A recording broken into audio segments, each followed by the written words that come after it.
নমস্কার, আমি Sushanta, tax consultant and GST practitioner. আজকে আরও একটি গুরুত্বপূর্ণ বিষয় নিয়ে আমি আলোচনা করব।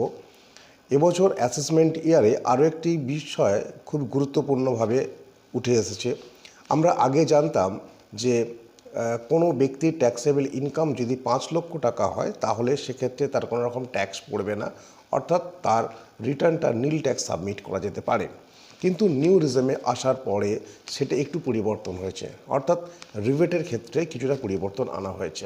অর্থাৎ কোনো ব্যক্তির ইনকাম যদি ট্যাক্সেবল ইনকাম যদি 7 লক্ষ টাকা পর্যন্ত হয় তাহলে সেক্ষেত্রেও কিন্তু এই নিউ রিজমের ক্ষেত্রে তাকে কোনো রকম ট্যাক্স দিতে হবে না, অর্থাৎ তার ইনকাম ট্যাক্স নীল রিটার্ন হিসাবে ফাইল করা যাবে। চলুন আমরা দেখে নিই কীভাবে সেটা কাজ করছে। আগে আমাদের ইনকাম যেটা থাকতো ট্যাক্সেবল ইনকাম 5 লক্ষ টাকা, সেই 5 লক্ষ টাকাকে আমরা যদি দুটো ভাগে ভাগ করি, 2.5 লক্ষ করে দুভাগে, তাহলে প্রথম 2.5 লক্ষ টাকার উপর তার কোনো রকম ট্যাক্স পড়তো না, অর্থাৎ সম্পূর্ণ নীল ট্যাক্স সাবমিট করা যেত। এবং পরবর্তী যে 2.5 লক্ষ টাকা রইল, সেই 2.5 লক্ষ টাকার ওপর ট্যাক্স পড়তো 5%। কিন্তু গভর্নমেন্ট এখানে একটা রিবেট দিয়ে রেখেছিল আন্ডার সেকশন 87A। এই আন্ডার সেকশন 87A-তে তার ক্যালকুলেশন দেওয়া আছে 12,500, অর্থাৎ 12,500 টাকা পর্যন্ত তিনি ছাড় পেতেন। অর্থাৎ 5 লক্ষ টাকা তার ইনকাম থাকলেও, ট্যাক্সেবল ইনকাম থাকলেও তিনি কিন্তু এখানে রিবেট পেতেন। সেটা নিউ রিজমের ক্ষেত্রে একটু পরিবর্তন হয়েছে, সেটা 7 লক্ষ টাকা পর্যন্ত পরিবর্তন করা হয়েছে। কিভাবে কাজ করছে? তো আমরা এবারে জেনেছি নিউ রিজমের ক্ষেত্রে 3 লক্ষ টাকা পর্যন্ত কোনো রকম ট্যাক্স পড়বে না।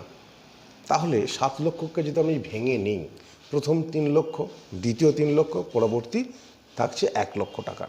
অর্থাৎ প্রথম 3 লক্ষের কোনো ট্যাক্স পড়ল না, পরবর্তী যে 3 লক্ষ টাকা রইল তার উপর ট্যাক্স পড়ল 5%, এবং পরবর্তী যে 1 লাখ টাকার উপর ট্যাক্স রেট অনুযায়ী 10%, অর্থাৎ 10,000 টাকা।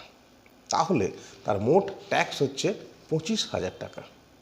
গভর্নমেন্ট এখানে একটি রিবেট দিয়েছে, আন্ডার সেকশন 87A-তে এই 25,000 টাকাটাই তিনি রিবেট পাবেন, অর্থাৎ কোনো ইনকাম ট্যাক্স তাকে দিতে হবে না।